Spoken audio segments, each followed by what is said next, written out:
Wanneer jy gevra word om te faktoriseer, is daar 'n handjievol tegnieke wat jy moet vooruitkyk. Jou gemeenskaplike faktor, verskil van vierkante, 3 terme, en as jy in graad 10 is, dan kan hulle ook vir jou som en verskil van derde magte bysit.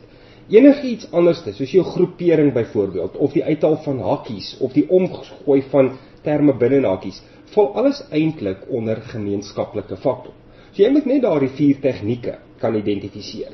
En dan uiteraard moet jy weet watter een van daardie tegnieke se tegnieke jy moet gebruik. So as jy byvoorbeeld nog gaan kyk na daardie eerste vraag, jy moet na hom kan kyk en dadelik kan sien, dis 'n gemeenskaplike faktor. Dit moenie eers 2 keer by jou opkom van wat moet ek daar doen, jy moet hom dadelik kan herken vir wat hy is.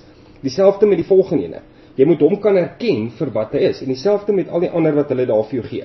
Jy moet dadelik kan kyk na die uitdrukking en presies weet, watter een van daardie 4 tegnieke is dit, wat hulle vir jou vra om te gebruik. Daar's uiteraard baie kombinasies van daardie 4 tegnieke. Maar waar faktorisering maklik kan raak, is as jy weet, dis daardie tegniek, daardie tegniek, daardie tegniek of daardie tegniek. En dan as dit nou byvoorbeeld 'n gemeenskaplike faktor is, dan weet jy mos nou wat om te doen met 'n gemeenskaplike faktor. Jy hoef nie te wonder oor die tegniek vir 'n 3 term of die tegniek vir 'n derde mag nie, jy gebruik die tegniek vir die gemeenskaplike faktor, want jy het dit dadelik raak gesien. So dis wat jy in hierdie vraag moet doen.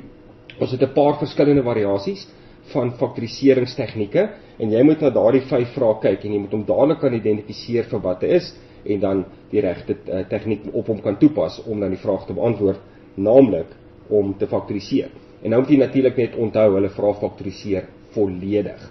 So jy gaan baie keer kry dat jy een tegniek doen, soos byvoorbeeld 'n gemeenskaplike faktor, maar daarna kan jy weer iets verder doen. So wees net baie bewus daarvan, dat dit kan gebeur, dat jy byvoorbeeld 'n tegniek kry, en hy vat jou net tot op 'n punt, en daarna moet jy nog verder gaan. Dis tipies wat gebeur by groepering. Jy haal die gemeenskaplike faktor uit, en dan kry jy nou 2 hakies, wat jy weer 'n keer as 'n gemeenskaplike faktor kan uithaal, om dan die vraag finaal te beantwoord.